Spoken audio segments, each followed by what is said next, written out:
Hiroshima မှာမြန်မာအသက်20ကျော်ကဂျပန်မျိုးသမီး73နှစ်ကိုလမ်းပေါ်မှာလှဲချတယ်လှဲချတော့မရင်းကျင်လို့လှဲချတာလှဲချတော့ကမလေးရဲ့ဂျပန်မလေးရဲ့ဒူကပေါင်းသွားတယ်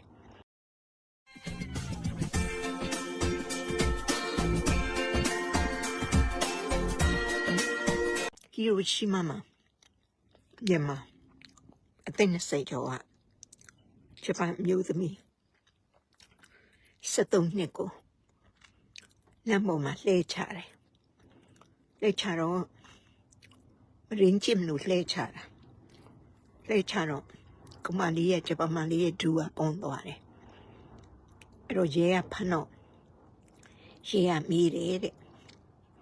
ဒီဂျပန်မလေးနဲ့တွေ့ဘူးလားဆိုတော့တခါမှမတွေ့ဘူးလို့ပြောတယ်တဲ့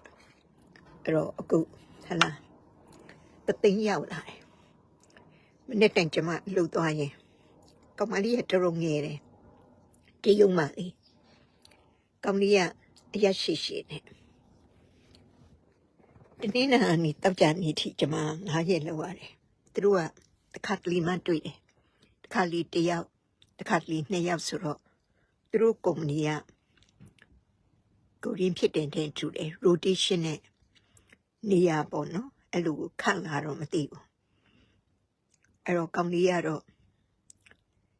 ကိုရင်းပထမကျမထိုင်လို့လောက်တာမှသူကလူထိုင်လိုက်တယ်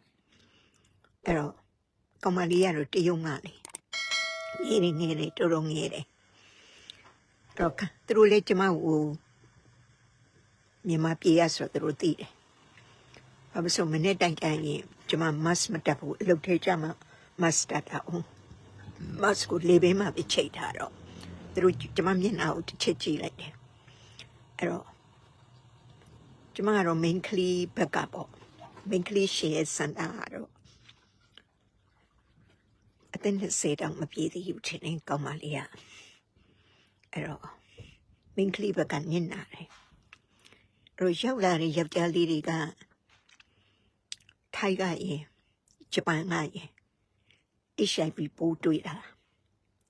အဲ့ဒါကိုဟလာ HIV ပိုးတွေ့တာကိုအလုံးကပြောကြတယ်ဂျပန်မှာနောက်တစ်ခုက Mrs. Kimura ဆန်ရှိတော့ကစီယုံတစ်ခုကိုကိုရင်သူကျမကိုရင်ဖြစ်လို့နော်ဟိုခြေတော်ကျမခြေတော်ကကိုရင်ဖြစ်သွားတယ်နော်ဟို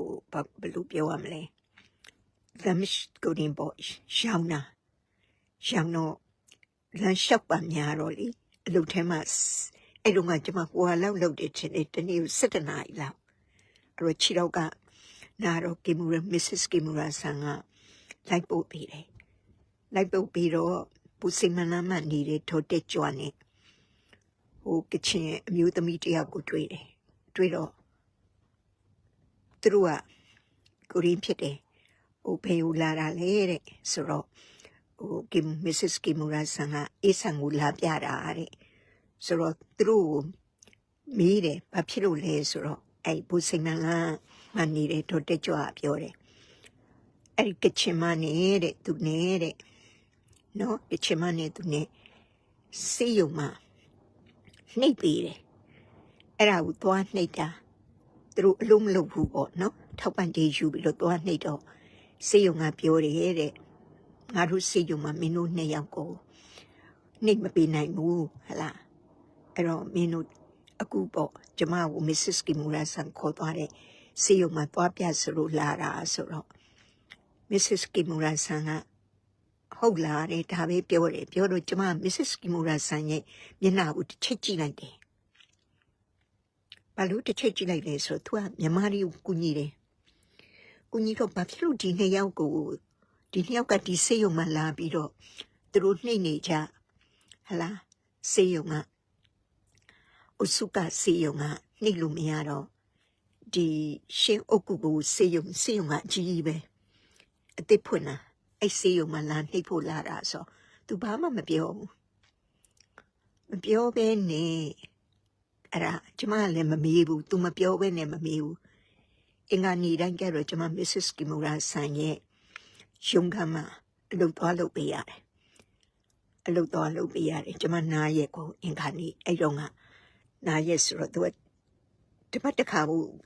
ဘာစားကျင်နေစားကျင်တာကိုနေ့လေ lunch time မှာနေ့ရောက်စားတော့သူကဘာပြောလဲဆိုအစ်ဆန်နဲ့မြန်မာနိုင်ငံလူတွေတဲ့ဒီမှာဗီဇာရတယ်တဲ့နိုင်ငံရေးခုလုံခွင့်အကြောင်းမျိုးမျိုးရှိတယ်တဲ့တချို့ကလည်းဘာသာရေးဗီဇာနဲ့ရပြီးတော့နိုင်ငံရေးလှုပ်ရှားနေတယ်တကယ်တမ်းကျတော့ဘာသာရေးဗီဇာတဲ့တချို့ကျတော့လေတဲ့အဲ့လို NLD LA Japan branch ပေါ့နော်အဲ့ဒီကစုံသွားပါပြီဦးဝင်းခက်ရဲ့ထောက်ခံခြင်းနဲ့ဟာလားဦးဝင်းခက်ကထောက်ခံပြီးတာနဲ့ပြည်စာတင်တာရှိတယ်တဲ့သူက case by case တဲ့အစမ်းနဲ့သူကအဲ့လိုပြောတယ်ပြောတော့ကျမကလည်းဘာအထိပ္ပယ်ပါလေလို့ဒါနဲ့ရုံးပြန်ရောက်တော့ကိုရင်းပေါ့အစ္စလမ်ဘာသာဝင်အမျိုးသမီးတယောက်ကလာတွေ့တော့အစ္စန်နဲ့သူပြောတာကိုလိုက်မှတ်တဲ့ဆိုဟိုတယောက်ကဗမာလူပြောတယ်သူ့မျိုးသားသူကဆိုင်ဖွင့်ထားတယ်ဆိုင်ဖွင့်ထားပြီးတော့သူ့မျိုးသားတဲ့မမဘူးတဲ့အဲ့တော့တဲ့သူ့မျိုးသားကိုထောက်ပံ့ကြရအောင်လုပ်ပေးပါတဲ့ဆိုတော့ကျမသူပြောတာကိုလိုက်ပြီးတော့မှတ်တယ်မှတ်တော့ Mrs. Kimura san ဘာပြောလဲဆိုတော့သူတို့မှဆိုင်ပိုင်နေတဲ့နောက်ပြီးတော့အိမ်လဲဝယ်ထားတယ်တဲ့ဆိုင်ပိုင်နေဆိုင်ဖွင့်ထားတယ်အိမ်လဲဝယ်ထားတယ်ကိုပိုင်အိမ်နှစ်ချက်ထဲနဲ့သူ့မျိုးသားကိုအစိုးရစီကထောက်ပံ့ချီမျိုးနေရပေါ့မျိုးနေရထောက်ပံ့ချီကိုရီလူလို့မရဘူးတဲ့ရှောက်လို့မရဘူးတဲ့အဲ့တော့ကျွန်မမှတ်ထားလိုက်တယ်မှတ်ပြီးတော့အဲ့မျိုးသမီးကိုပြန်ပြောလိုက်တယ်Mrs. Kimura san အကြောင်းပြန်နေဟာဒါပြီးတော့ရောပြီးတော့စီယုံတေယုံမှာသူထမင်းသွားကြွေးမယ်တဲ့အစ္စန်လိုက်ရဲလာတယ်အလိုက်ခဲ့မှာပေါ့အဲ့အင်္ဂါနေ့ပဲရုံးလုံးမလုံးနေတဲ့လိုက်ခဲ့တယ်ဒါနဲ့နှစ်ယောက်သွားရောသွားတော့သူကဝစ်ဆုံအဖြူကြီးကိုသူဝစ်လိုက်တယ်အခန်းထဲကိုဝင်တော့မယ်အစ္စန်နဲ့ထဲထဲကိုလိုက်မလာနေတဲ့အပြေကပဲစောင်းနေဖြစ်ပါမလားလို့ Mrs. Kimura san ဆိုဖြစ်တယ်တဲ့လိုက်မလာနေတယ်ဘေးဟုံးနေသူက AIDS ယောဂရတယ်လို့မြန်မာဘူးသွားပြီးတော့ထမင်းကျွေးတာသူတို့ကြည့်ပြီးတော့လေဟာသူ့ကိုတခါလေဝစ်စုံကြီးနဲ့ဆေးရီနဲ့အကုန်လုံးတခါလေသူ့တကူလုံးကိုဖြန်းပြီးတော့မှသူထမင်းကျွေးတယ်ပြီးတော့အစ္စနဲ့မရတော့ဘူးတဲ့ဒါနောက်ဆုံးမယ်တဲ့ငါတနာလို့ထမင်းကျွေးတာဆိုအဲ့ဒါနဲ့ကျမကလေဟိုတိတိကျကျလက်တွေပါလေစေးပေါ့နော်သူကင်ဆာနဲ့ဆုံးသွားတယ် Mrs. Kimura san သူဆုံးတော့ကင်ဆာနဲ့ကျမလေကျေးဇူးတင်ပါတယ်လို့ဟလာသူနောက်ဆုံးအဲ့ဒီ AIDS ယောဂတဲ့ဘူးသူသွားပြီးတော့ကျွေးတာအဲ့တော့ကျမတို့ကလေအဲ့သူနဲ့ကျမကလာသူရုံးမှာကျမအင်္ဂါနေ့တိုင်းအလုပ်သွားလုပ်ပြီးတော့ဒီကိုရင်ရှင်ကျုကုခုရခုလျှော်လေးရောက်တယ်ဒုရှိမကုလည်းရောက်တယ်နောက်ရုံးတွေကိုလိုက်ရတယ်ရုံးတွေကိုလိုက်ရတယ်လိုက်ရပြီးတော့ကိုကပြောတာကိုကျမလမ်းမှတ်ပြီးတော့ရုံးရောက်တဲ့အခါကျတော့မှအစီရင်ခံစာပေါ့အစိတ်ကိုရင်သူ့ရှင်းပြတယ်ရှင်းပြတော့သူကဥပဒေကြောင်းအရာဘလူလဲဆိုတာကိုပြောတယ်ပြောတာကိုရေးပြီးတော့တခါပြန်တင်အလုပ်ရမ်းများတယ်အလုပ်ရမ်းများတယ်နိုင်ငံခြားရေးဝန်ကြီးဌာနတို့ဘာတို့ကိုလည်းတင်ပြရတယ်သူတော်တော်အလုပ်လုပ်တဲ့မျိုးသမီးအဲ့တော့အဲ့တော့ငါ1000ကျော်လောက်ပဲရှိတယ်ဒါတော့ AIDS ယောဂရှိတဲ့လူနဲ့ဘယ်ဆေးရုံမှလက်မခံနဲ့တော့တက်ကြွနေကချင်မျိုးသမီးကျမလေးကြည့်ပြီးတော့လေအဲ့ဒါသူနဲ့ရှင်ကျုကိုလိုက်သွားတော့သူအဲ့ဒီရှင်ကျုကိုကအမျိုးသမီးပေါ့နော်အဲ့ဒီကအရာရှိကိုသူပြောတာဘာဖြစ်လို့တဲ့ဒီအလုပ်တွေခိုးလုံနေတာဟိုဘာဖြစ်လို့မစစ်တာလဲဆိုဟိုရီးနေတယ်ဘာမှပြောကျမကလေတခွမှမပြောဘူးနားထောင်နေအဲ့မှာတဲ့သူရှိမကူမှာတိုင်းရင်သားဗမာလူမျိုးမဟုတ်စုံတွဲနှစ်တွဲရှိတယ်အလုပ်ခိုးလုံနေတာတဲ့ ဆိုတော့ကျမကိုတိလာရတယ်ဆိုကျမရီပဲနေတယ်ဘာမှကျမပြန်မပြောဘူးဘာလို့ဆိုသူတို့လူကြီးချင်းစကားပြောတာလေကိုကဘာမှဝင်ပြောစရာမလိုဘူးအဲ့တော့တောင်းချိုလောက်တောင်မှအလိုခိုးလို့တဲ့လူနဲ့စေယုံကလက်မခံလို့ပဲစေယုံပြရမှမသိဘူးအနှိတ်ခံရတယ်အနှိတ်ခံရတယ်နှိတ်တယ်ဆိုတာစေယုံသွားပြီးတော့သူတို့အလုံးမလို့တော့ညောင်းနေမလားညောင်းတော့နှိတ်တာအဲ့တော့စေယုံကသူတို့သွားနှိတ်တဲ့စေယုံကလက်မခံတော့မခံတော့ Mrs. Kimura ဆာလိုက်ပို့တဲ့စေယုံကိုသူတို့လာပြီးတော့ Mrs. Kimura ဆာကိုပြောတာဟိုကတခုမှမပြောဘူးကုညီမဲလည်းမပြောဘူးမကုညီဘူးလည်းမပြောဘူးနောက်ကြတော့မှကျမတီးသွားတယ်ကျမမှချွတ်တော်ဆိုတဲ့စကားလုံးချွတ်တော်ဆိုတာ hi လည်းမဟုတ်ဘူး yes လည်းမဟုတ်ဘူး no လည်းမဟုတ်ဘူးမပတ်သက်ချင်ဘူးပေါ့မပတ်သက်ချင်ဘူးဆိုချွတ်တော်ပဲပြောတယ်မစားချင်ဘူးဆိုရင်ချွတ်တော်ပဲပြောတယ်အဲ့ဒါဂျပန်စေရိုက်ပဲအဲ့တော့ကိုရင်ဖြူကျော်သိမ်းလာပြီးတော့ဒီမှာလူ9000လောက်လို့တော့ခွင့်ပြုချက်ယူထားတာပဲတဲ့ခွင့်ပြုချက်ယူထားပြီးတော့တဲ့အဲ့ဒါလောက်တာပဲတဲ့မိုးလုံးနေလုံးခမ်းမတွေမှာနေကျဲတချင်းဆိုတာပဲတဲ့ဒါမရဘူးလားတဲ့အဲ့တော့မင်းကငါပြောမယ်ငါတို့1992ထဲကဂျပန်ရောက်တာလွတ်လပ်ရေးနေ့မှာရှိနာဂါဝတန်ယုံရှိမှာစန္ဒတော်ပြရင်ဂျပန်ကသဆိုင်ရာကုဒနာရဲစခန်းကိုတင်နေသူတို့တဲ့ဒီအိုရှိုကတ်စုပေါ့ဂျပန်ရဲ့နှစ်သက်ကူနေမှာအိမ်မှာနားယူနေတယ်တဲ့အဲ့ဒါချင်းညရီလာ၄ရက်နေဦးတဲ့ဗမာရီကလာပြီးတော့ရှိနာဂါဝတန်ယုံရှိမှာအော်ဟေခိဟဲနဲ့ဥရုဆိုင်တဲ့သူတို့တိတ်ပြီးတော့ဆူညံမှုဖြစ်တယ်တဲ့အဲ့တော့တဲ့ဟလာ၄ရက်နေမှာတန်ယုံရှိမှာမြန်မာနိုင်ငံမလွတ်လပ်ဘူးဆိုပြီးတော့လာစန္ဒပြတာမျိုးမလုပ်စေချင်ဘူးတဲ့အဲ့တော့ဘယ်လောက်ရှိမှလဲရှိနာဂါဝတန်ယုံရှိမှာရာခဏလောက်ပဲရှိတယ်အဲ့တော့မင်းတို့ဖြူကျော်သိန်းကိုလူ9000လောက်ကိုမင်းတို့3သိန်းလောက်ရောက်လာတာဟလာမင်းတို့လောက်တာဟုတ်လာပြီထင်နေတယ်အခုကတ်လူမျိုးတွေကိုမလို့ချင်းလို့လမ်းမထွက်ပြီးဂျပန်နေစန္ဒပြပြီကြိုက်ဖူးတဲ့လူလဲတဲ့အစ္စလမ်ဘာသာဝင်တွေကိုအခုကန့်ကွက်တာရှိတယ်တဲ့ဘလူလဲတဲ့ဆိုတိတ်တော့လက်မခံနိုင်မှုတဲ့အခုအင်တာဗျူးတာရှိတယ်မင်းတို့ရှာကြည့်ဂျပန်နေနဲ့အင်တာဗျူးတာဆိုင်မာတဲ့တရုတ်ကဖွင့်ထားတယ်တဲ့ဂျပန်လာစားတယ်နောက်တရုတ်ဖြစ်နေတယ်တဲ့အဲ့ဒါနဲ့တရုတ်ဖွင့်နေဆိုင်ဆိုပြီးတော့ဂျပန်ထပြန်သွားတယ်တဲ့ခုနကပဲဂျပန်ဖတ်လိုက်တယ်အဲ့တော့မင်းတို့3သိန်းလောက်ရောက်လာတယ်ငါတို့မနေ့တိုင်တွေ့နေကောင်လေးကရက်ရှိကောင်မလေးကတရုတ်မှသူခါလောက်ပဲရှိမယ်ထင်တယ်သူချိုင်းအောင်လောက်ပဲရှိမယ်ကောင်မလေးကငဲတဲ့ငါလည်းကြည်နေတယ်သူတို့လည်းသိတယ်ကျမကိုသိတယ်ဆိုတာမြန်မာဆိုတာပဲသိတာပါကျမတခုမှမပြောအဲ့တော့ကျမကတော့ main ကလေးဘက်ကပဲကြည်တယ်လေအဲ့တော့ကူကအချစ်စာရီတာတော်ပြက်နေပြီလားမသိဘူးနော်အလို့ခိုးလို့တာနဲ့ဂျပန်မှာဟလာနောက်ပြီးတော့အလို့မလုပ်ဖဲနဲ့စေယုံသွားပြီးတော့နှိတ်ခမ်းနာနဲ့စေယုံတွေကလက်မခံဘူးဆိုပြီးတော့နောက်ပြန်ကြားပါတယ်ရဲစခန်းအမြဲတမ်းလာပြီးတော့အလို့ခိုးလို့သလားဆိုတာတကားခောက်ကြည့်တာအဲ့ဒါလေကိုရင်ဖြစ်တယ်ဒိုရှိမကူမှာပဲအဲ့တော့မင်းတို့အခုခလာ3သိန်းလောက်ရောက်နေတာမှာမင်းတို့ဆိုင်မှာတချင်းတွေပါလေးဆိုတယ်ဘာဖြစ်တယ်နဲ့လာမင်းဆက်လာလိမ့်မယ်မင်းတို့ဒီပုံစံတိုင်းဆက်လို့ရင်တော့ဟလာဂျပန်အတန်းကြိတ်တဲ့တောင်စကားပြောလို့မရဘူးကိုရင်းနေအစ်စတာလည်းမဟုတ်ဘူးသူတို့မှသူတို့ရဲ့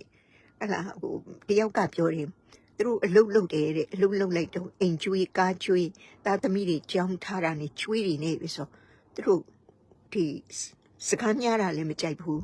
အတန်ဆူတာလည်းမကြိုက်ဘူးဆိုသူတို့ကကျွေးတွေနဲ့ပြီးနေတာအလောက်ကပင်မနာတစ်မျိုးကျွေးတွေနဲ့ပြီးနေတာတစ်မျိုးဟိုသူတို့တဲ့အလုစဝင်ကြတဲ့ကျွေးတွေနဲ့ပြီးတာတဲ့ပင်စင်နဲ့ယူရောတဲ့ကျွေးရကြေသွားရောတဲ့အဲ့တော့အသက်65နှစ်တဲ့တယောက်ပြောကူတယ်ဂျပန်ကဝန်နေနဲ့ပြီးနေတယ်ဆိုတာဒါကြောင့်အင်ကိုလေအဲ့ဒါမခေါ်အဲ့တော့ဂျပန်နဲ့ဆက်ဆံရင်နေဟလာကုကီကိုဟလာဟိုဘာကမလဲသူတို့စကပုံရှိတာလေကိုပေါ့လေကိုဟိုလေဖန်တရားနာတယ်ဆိုတဲ့ပမာစကပုံနဲ့တို့မတူသူကလေကိုဟိုကုကီကိုယိုးမှုဂျမန်ကိုနေမေ့သွားလို့အတိအကျလေကိုကြည့်ပြီးတော့ဒီလူပြောတဲ့စကားကိုကြည့်ပြီးတော့အကဲခတ်ပြီးတော့မှလုပ်ပါကိုလုပ်ချင်တာမလုပ်ပါနဲ့အဲ့ဒါအဓိကပဲကိုဂျပန်မှာမနေ့တိုင်ကြရင် security သူကလေယုံကြည်တယုံနဲ့မှသူတယောက်တည်းလုပ်တယ်များနေနောက်ကျမရဲ့ manager လည်းရှင်လုံးက2ယောက် assistant manager နဲ့သူနဲ့အခုဖြုတ်ပလိုက်တယ်ဖြုတ်လိုက်တယ်ဆိုအဲ့ကုမ္ပဏီက shop လိုက်တာပတ်စံကို shop လိုက်တာအလို့တမတယောက်ကိုလာစာကိုဖြုတ်လိုက်တာ2ယောက်စာကိုတယောက်တည်းလုပ်ခိုင်းတာသူစူးစမ်းလုပ်တယ်အသက်40ကျော်လောက်ရှိမယ်တဲ့ကိုရီကျမတို့တွေက4နာရီပေးရမှာ4နာရီစာပေးရမှာကို3နာရီနဲ့အပြီးလုပ်ခိုင်းတာ4နာရီလောက်ရမယ်အလုပ်ကို3နာရီနဲ့ဆိုအချိန်လေး short လူတွေ short security man လည်းမနဲ့ည2ယောက်ထားတာကိုမနဲ့ရောညကို1ယောက်ထဲပဲထားတယ်ကို short ပြစ်တာလာစားရီအောင် short ပြစ်တော့ဘာပြောလဲလို့ဆိုသူပြောရင်အေးဆန်ဟလာဟိုရင်းဖြစ်တယ်ဟလာဟို6ထပ်မှာပစ္စည်းလာမယ်တော့ဖွင့်ပြီးတော့လက်ခံလိုက်ပါဆိုဟိုက်နော်သူအဲ့လိုပြောရင်ဟိုက်လို့ဆိုပြီးတော့သူတော့ပေးတာကိုယူဟိုကပစ္စည်းလာပို့ဟိုသူတို့ပဲအထဲသွင်းပေးမရတယ်ပစ္စည်းတွေကိုအထဲမှာလှုပ်ပြီးတော့ကိုရင်းဘယ်လောက်ကြတဲ့နေဆိုရဲပြေစားဖို့ယူပြီးတော့သူ့ကိုပေးလိုက်တယ်ဖိုက်ထဲမှာထည့်ပေးထားလိုက်တယ်ဟိုသူပြီးတော့စစ်လိုက်မယ်လှုပ်ပြီးတော့စကားကိုမပြောပြတာအခုဘယ်နှစ်ရှိလဲအဲ့ဒီမှာ2နှစ်ရှိသွားပြီဆိုတော့ဒီကုမ္ပဏီမှာလုပ်တာ4နှစ်ရှိသွားပြီ90နဲ့9နှစ်ဆို93နှစ်တည်းရဝင်လာအဲ့ဒါအသက်80ထိလောက်ရမှာအဲ့တော့ကိုဘာဖြစ်ဆိုအရိတ်ကဲကိုကြည်နေရတယ်အရိတ်ကဲကိုကြည်နေဘလို့လဲဟလာဟိုဂျပန်ကိုလေဟိုအခုရေးကြတယ်ဟလာဟိုပန်းညံထဲမှာဟိုရင်းဖြစ်နေတယ်လေပေါ်နေတယ်သူဖမ်းခိုင်းမှလားဂျပန်မှာလွတ်လပ်စွာပြောဆိုခွင့်ရှိတယ်ပန်းညံကြီးကခြေကြီးပဲဒီထိတ်မှပြောရင်ဟိုထိတ်ကမကြောက်အဲ့တော့လူရှင်းတဲ့နေရာမှာထိုင်ကြည့်ရသေးတယ်အကွာဝေးဘလောက်လဲအဲ့ဒီမှာကိုဘာဖြစ်ဆိုဂျပန်ကအင်္ဂါနေရချင်းလေးကျမအင်္ဂါမှာကျဲသေးတယ်တကယ်ကိုကျင်းတာ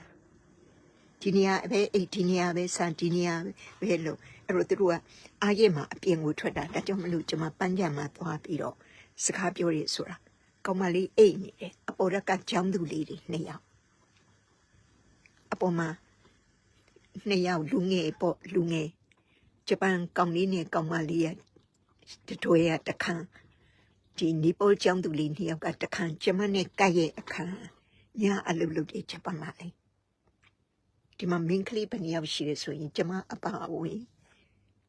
ညာအလုပ်လုပ်တဲ့ကောင်မလေးရဲ့1 2 3 4မင်းကလေး9ယောက်ရှိတယ်ဒီပုံမှန်လေးရဲ့2ယောက်ကိုတခါနေတာ9000ကိုဆိုတော့3000ခွဲပေါ့ဆိုတော့သူတို့နေဆိုင်နေညာဆိုင်နေလုံးနေလို့ကျမအတန်ကြဲပြောလို့မရအောင်ဒါကြောင့်ပန်းကြံမှာသွားထိုင်ပြီးတော့နေသားတဲ့နေ့ဆိုရင်ပန်းကြံမှာပြောလိုက်တာဘာလို့ဆိုလွတ်လပ်တယ်လေကောင်းသေးတယ်နေရတယ်နောက်ပြီးတော့နေအောင်ပေါ့ကျမတို့ကဗီတာမင် D ကိုအုတ်ထုတ်ကိုအမြဲဆောင်နေကျမတို့ဗီတာမင် D ပေါ့ တော့ဘာမှဂျပန်ရဲ့အနေထားကိုမသိပဲနဲ့မင်းတို့ကိုရီးယားမျိုးကြီးကပြောတယ်ခမရတဲ့ကျုပ်เจ้าကိုသိပြီမလားဆိုတော့ तू ကအလား Robert Sound နဲ့ပေးစားလိုက် Nicky Diamond နဲ့ပေးစားလိုက်ရထားပေါ်မှာမရင်းကျင်ခံရတယ်လက်ရုပ်ချစ်ကိုအဲ့လိုပြောပြီးတော့ဟလာကျမကိုရင်းပေါ့ကိုရေးကိုဒါတွေကိုတိုက်ခိုက်ပြီးတော့လူနေသွားပြီမလားဆိုတော့တော်တော်ရွတ်မှာပါလားလို့ဒါကြောင့်မလို့ပြောလိုက်တယ်ငါအခုပြောနေတာဟလာ live လူဘယ်နည်းအောင်ရလဲဘာလဲမကြည့်ဘူးဘာကိုဒီနေ့ကိုပြောရမလဲဆိုတဲ့ဟာကိုပဲကြည့်တယ်အဲ့တော့ကျမရဲ့ဒီကိုတင်းပေါ်မှာရုပ်မှဆိုနံပါတ်1ကဝေကြီးပဲကိုလူနဲ့ပေးစားရထားပေါ်မှာမရင်းကျင်နေပြောလို့ပြောနောက်သူများအိမ်မှာပကံဆေးပြီးတော့စားချွင်းစားကြတဘောကကျမရဲ့ခုံသိက္ခာကိုထိကြိုက်ပြီးတော့လူတွေမကြည့်ပဲနဲ့အရေးအတွက်နေမတော့ဆိုတော့တော်ရုံမှာကလာမြဘလောက်ရုံမှာလဲဆိုတာဒါကြောင့်အစ္စရေးအပြတ်နော်အဲ့တော့အခုဟလာ MP သတင်းဌာနကဘာကြေညာသွားလဲဆိုတော့ကုလသမဂ္ဂခန့်တဲ့ကိုယ်စားလှယ်ကျွန်မနာမည်ကိုမပြောတော့ရေဘူးရပဲပြောတော့မယ်။နောက်တစ်ခုကိုတဲ့ငယ်တဲ့လူတဲ့ဘာဖြစ်လို့ form ထူတယ်တဲ့အဲ့တော့ကျွန်မပြန်ရေးလိုက်တယ်။သူအသက်ရွယ်နေဆိုအလုပ်လုပ်ရမှာလို့။သူအလုပ်မလုပ်ဖဲနဲ့ဟာလားကျွန်မရဲ့ account ထဲကိုပတ်စံသွင်းမှလို့အဲ့လိုဟာမျိုးကျွန်မမကြိုက်ဘူးလို့။ဘာကြောင့်ကျွန်မတို့အလုပ်လုပ်နေလဲသိလား။အလုံးမလုပ်ရင်ရတယ်။မကင် Mrs. Kimura ဆန်မဆုံးခင်တော့ကအနှိတ်ခံကျင်လို့အဲ့ကချင်မနဲ့အဲ့ဒီဘူစိမန်လမ်းမနေတဲ့ထိုတဲ့ကြွားအလုံးမလုပ်တော့သူကညောင်းတော့အနှိတ်ခံကျင်လို့စေးရုံမှာသွားနှိတ်တော့စေးရုံကလက်မခံနိုင်ဘူး။ဘာလို့တနာယူရန်1500လေသူကနှိတိုင်း2ယောက်ဘယ်နှနာရီနှိတ်နေလဲမသိဘူး။ဆိုစေးရုံကလက်မခံတော့တခြားစေးရုံကိုတော့စေယုံကြီးကိုလာတော့ကင်မရာဆန်ကဘာမှမပြောဘူးလုပ်ပေးမယ်လည်းမပြောဘူးမလုပ်ဘူးလည်းမပြောဘူးအဲ့တော့တီးတယ်မျိုးနေရတီးတယ်ဘယ်သူကကြိုးစားလဲဘယ်သူကအချောင်ခိုလဲဆိုတာအဲ့တော့အခုဒီမျိုးကြီးတို့ခလား LWN YouTube channel တို့နောက်ဆုံးသွားတဲ့ကျွန်မမေးဆွေနဲ့နာမည်တူတဲ့မူမူလေးလို့အေးတို့ကကျမဖတ်တာပန်းကြမှာလုံးနဲ့သူ့ဖန်ခိုင်းမှလားတို့အောက်တန်းကြတာကျမမလွတ်လပ်စွာပြောဆိုခွင့်ရှိတယ်ကျမရဲ့လုံခြုံရေးကိုမထိခိုက်ရင်ပြီးရောပြောနိုင်တယ်လွတ်လပ်စွာပြော Facebook မှာရေးလို့ဟာလားမဖမ်းဘူးပြောလို့ရတယ်ဘာဖြစ်လို့ကျမရှင်ကျုပ်ကရဲစခန်းမှာမျိုးကြီးတို့ကျမကိုဖန်ခိုင်းလို့ကျမသွားပြီးတော့ရှင်းတဲ့အခါကျတော့ရှင်ကျုပ်ကရေစခန်းသူတို့ comment နေကြည့်ပြီးအလုံးယူထားလိုက်မယ်နော်ယူထားလိုက်ပါတော့မြို့ကြီးရေးထားတာတွေအကုန်လုံးယူထားလိုက်မယ်နော်တဲ့ယူထားလိုက်ပါလို့အဲ့တီတကူဆရာတော်ဖျားဘုဒ္ဓထောင်မှာတရားဟောနေစင်မှာကွီဖြိုကပြောက်ဦးကြီးဖောက်တာအဲ့ဒီမှာကျမကိုရင်းတီတကူဆရာတော်ကြီးတရားဟောလို့မရအောင်ပြောလို့မြို့ကြီးကနေကျမကိုလာဖန်ခိုင်းလို့ကျမလာရှင်းတာဆိုဟာတဲ့ဖုံကိုရင်းပေါ်သူတို့ကအဘိုးဆန်လို့ပြောတာဦးဒီဖုံတော်ကြီးတရားဟောနေတာကိုဖြစ်စီတာလားဟုတ်တယ်လို့အဲ့ဒါကြောင့်မလို့ကျမပြောတာကို तू ကရှင်ကျုပ်ကိုရဲစခန်းလာပြီးတော့ကျမကိုဖန်ခိုင်းလို့ကျမလာရှင်းတာပါဆိုသူတို့အဲ့မျိုးကြီးရေးတာတွေရောပါတယ်ရောအကုန်လုံးကိုသူတို့ယူထားလိုက်တယ်နောက်ကျမတောင်ပြောသေးတယ်ဘာဖြစ်လို့မင်းရဲ့နာမည်နဲ့တဲ့အကောင့်ဖွင့်ထားလဲတဲ့ကျမနာမည်နဲ့ပဲအကောင့်ဖွင့်နေလို့နာမည်အတူနဲ့ကျမမလုပ်ဘူးလို့အဲ့လိုတောင်ပြောလိုက်သေးတယ်အဲ့တော့ဘာမှမသိပဲနဲ့ဒီအေးဆိုတဲ့ကလမားကြီးမင်းတို့တော်အောက်တန်းကြတာအေးရောဒီကိုရီးရောဟိုဆုံးသွားတဲ့ကျမတငယ်ချင်းနာမည်နဲ့တူတယ်မူမူလေးတွေရောမင်းတို့နိုင်ငံရေးနဲ့ပတ်သက်ပြီးတော့ပြောကင်းဟာတ်စီယောဝေကြီးရောမင်းတို့ accounts မှာမင်းတို့နိုင်ငံရေးနဲ့ပတ်သက်လို့ငါလူမင်းတို့မျက်နှာကိုပြပြီးပြောလူတကာနဲ့ပေးစားတာလို့သူများအိမ်မှာကျွင်းကြံစားတာလို့သူအပြိုပွားတော့ငါတော်ရှုပ်လို့ဆိုပြီးတော့သူခင်မွန်းနေပါရပြစ်ထားတယ်လို့ ਨੇ ငါကိုကြီးကိုတာတွေကိုမင်းတို့မပြောနဲ့ ရေးကြီးနေတာမင်းတို့ကလာမင်းတို့ကလာငါတို့မြန်မာနိုင်ငံနဲ့မင်းတို့နဲ့မပတ်သက်ဘူးလှိုင်ဝင်းနဲ့မပတ်သက်ဘူးသူက UK နိုင်ငံသားခံယူတာလှိုင်ဝင်းမင်္ဂလာပါကျေးဇူးတင်ပါတယ်ဂျပန်လူရာဆိုရင်လေဥရုဆိုင်နေဤကိုက်တက်ကဲဟာနာရှိတဲ့ကရာဆိုင်အဲ့လိုပြောမှာမင်းတခါပဲမင်္ဂလာပါနဲ့တခါပဲကျေးဇူးတင်နေပြောပါဂျပန်နဲ့ဆက်ဆံရတာလွယ်တယ်မထင်နဲ့အခု generation Z တွေအောက်ခြေလွန်နေကြတာသူစကားရနေတာဒီနေ့ဖုန်းဆက်လိုက်တယ်ဂျပန်အမျိုးသမီးကိုင်နေလာတော့မေပေါ်နော်မလာခင်ကိုဖုန်းဆက်ရတာ今仕事中でごめんなさい私今来ますから大丈夫ですか時間大丈夫ですか今来るも大丈夫ですかကူလာနေပါပြီအဲ့လိုကြိုးပြောတာအဲ့တမ်းမှလေဆုံးမရှိရတဲ့ရှင်ကိုသူချူတဲ့စတဲ့အလုပ်ချိန်နဲ့အဲ့လိုပြောတာခွင့်တောင်းရတာ今話も大丈夫ですかအခုစကားပြောပါမယ်ရပါသလားいいよちょっとだけ今仕事中ですခွင့်တောင်းရတာမူမူလေးလို့အေးလို့မင်းတို့ဒီ comment မှာတက်ပြီးတော့ဟာလားဘာဖြစ်တယ်ညာဖြစ်တယ်ငါ account မှာလာမရောက်ရင်ကြည့်ရတယ်ငါဒီအစီတွေဒီကိုရင်းနေနဲ့ပြောနေတာဝေကြီးတို့ဒီကိုရင်းတို့ခင်မောင်ဦးတို့အဲ့လိုတန်းအောင်ကိုပြောမှဖြစ်မယ်ဆိုပြီးတော့ငါပြောတာအရန်ရိုင်းနာငါခင်မောင်ဦး accounts တို့ဝေကြီးတို့ accounts တို့ LWN YouTube accounts တို့မောင်မောင်ကလေး accounts တို့မောင်မောင်ပြေဖြိုး accounts တို့ငါတော့မပြောဘူးငါ accounts မှာငါလာပြီးတော့မဟုတ်တန်းတရားတွေနဲ့အောက်တန်းကြလို့ငါပြန်ပြီးတော့ရေးတာပြန်ကိုငါပြောနေတာဘယ်ဂျပန်ရဲ့ယူနီမှုစနစ်နဲ့ဆိုရင်မင်းတို့ဒီကလာတွေသူများရဲ့ comments မှာလာမရအောင်ရေးချင်မင်းတို့ comments မှာမင်းတို့သွားရေးတကယ်ကိုလေမင်းတို့ဒီကလာတွေလေတော်တော်ကိုအောက်တန်းကြတယ်အကျင့်လည်းမကောင်းဘူးအကျင့်လည်းမကောင်းဘူးအောက်တန်းလေးကြတယ်ရိုင်းနေမင်းတို့လူရဲလို့ဖြစ်လာလူစကနဲ့ကိုမငြိဘူးမင်းတို့ရိုင်းဆိုင်လို့ငြိမ်ခံလို့မရလို့ငါပြန်ချတာအဲ့တော့ဝေကြီးကပြောတယ်အင်းနဲ့ကြီးတဲ့လူတောင်နေသွားတယ်နော်တဲ့ကျွန်တော်အကြောင်းသိပြီမလားတဲ့ဟာသူများရဲ့ accounts မှာလာရေးပြီးတော့ကြီးတဲ့လူနေသွားပြီဆိုကျမတို့ပြောနေတာဟလာဒီနေ့လူဘလောက်ကြည့်တယ်ဟလာ like ဘယ်လိုအဲ့ဒါကိုကြည့်တာမဟုတ်အခုပြောတော့မယ်ဟလာဒီနေ့ဘာကိုပြောမလဲကိုเจ้าမဟုတ်ဘူးဒီနေ့ပြောမှာကလှိုင်ဝင်နှစ်ခုနှစ်ချက်ပေါ့နှစ်ချက်ကိုပဲပြောမယ်တခုကတော့အချိန်များလို့နားမထောင်လိုက်ဘူးတစ်ချက်ကပါလဲလို့ဆိုရင်အခု American Los Angeles မှာဆန္ဒပြတော့တက်မလို့ခေါ်လိုက်တော့အဲ့တက်မလို့သားတွေဟာဟောကြီးမှာအိတ်နေတော့မီဒီယာရေးတယ်ဒီတက်မလို့သားတွေခေါ်ရင်ကျွေးတာမွေးတာတွေရောဟလာဒီနေဖို့ထိုင်ဖို့ရော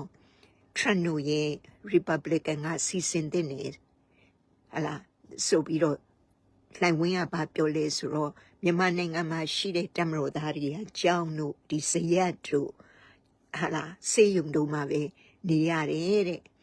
ဟိုတွေကနတ်ဆက်ကမစီစဉ်ပေးဘူးတဲ့အမေရိကန်ကတော့မတူဘူးတဲ့မီဒီယာတွေကိုယ်တိုင်ကတက်မလို့ကိုချစ်တယ်ပြည်သူတွေကလည်းတက်မလို့ကိုချစ်တယ်အမေရိကန်တက်မလို့ကိုပြောတာနော်မြန်မာနိုင်ငံမှာတော့ပြည်သူတွေကရောဟလာဒီတက်မလို့ပေါ့နတ်ဆက်ကကိုဟိုရင်းဖြစ်တယ်ဆိုတော့သူသွေးခွဲတာလှိုင်ဝင်ကဘလောက်ကလားယုံမှလဲဆိုတာတကယ်တမ်းဆိုလှိုင်ဝင်းနဲ့မြန်မာပြည်နဲ့လုံးဝမဆိုင်ဘူးလှိုင်ဝင်းကိုပြောမှာကကိုကအမေရိကန်လက်နဲ့တီရောင်းပြီးတော့ချမ်းသာလာတဲ့အမေရိကန်သူ့အမေရိကန်မှာစစ်ဖြစ်တယ်ဆိုတာမရှိဘူးဒီကိုရင်းနေကနေပြီးတော့ဟလာအယ်ကိုင်ဒါတွေကနေဒီ trade center ကြီးတွေဟလာ trade center ကြီးဒီတိုက်ကြီးနှစ်တိုက်ကိုလေရင်နဲ့ပြစ်ပြီးတော့လှုပ်တာပဲရှိတယ်အဲ့ဒါပဲရှိတယ်အမေရိကန်ရဲ့သူတို့ကိုတီထောင်နဲ့ဟလာအမေရိကန်တီထောင်နဲ့နှစ်ပေါင်းဘယ်နေရလဲ400လား 4 ရက်အတွင်းမှာအမေရိကန်မှာပြည်တွင်းစစ်တစ်ခုပဲဖြစ်ခဲ့တယ် Twin Tower ကြီးကိုအယ်ကိုက်ဒါတွေကနေလေရင်နဲ့တိုက်တာပဲရှိတယ်ဒါပေမဲ့သူကတစ်ကမ္ဘာလုံးမှာစစ်တွေကိုဖန်တီးပြီးတော့လက်နက်တွေရောင်းပြီးတော့ချမ်းသာတော့အမေရိကန်ပြည်သူတွေကသူတို့နိုင်ငံကိုသူတို့ရဲ့တပ်မတော်ကနေစစ်မှုထမ်းပြီးတော့ကာကွယ်ပေးတဲ့အတွက်သူတို့ကတပ်မတော်သားတွေကိုအခုလို Los Angeles မှာတာဝန်ပေးရင်နေရာထိုင်ခင်း trans ကပေးရမယ်သူတို့ရဲ့ကျွေးမွေးစရိတ်တွေလာတဲ့စရိတ်တွေကို trans ဆိုရနေကြခံမယ်အချင်းနေချင်းကမတူဒီမှာဒီနိုင်ငံကိုအချောင်လိုချင်တဲ့ကလာနဲ့နိုင်ငံကိုဟာလာကျူးကျော်နေတဲ့တရုတ်ကြားထဲမှာတရုတ်ကလည်းတန်းပေါင်း1000ကျော်တယ်ကလာကလည်းတန်းပေါင်း1000ကျော်တယ်အဲ့ဒီကြားတွေကနိုင်ငံဖြစ်တယ်ဆိုတော့မြန်မာနိုင်ငံတို့တာဖြစ်တာတရုတ်ကလည်းကျူးကျော်လာတယ်ကလာကလည်းကျူးကျော်လာ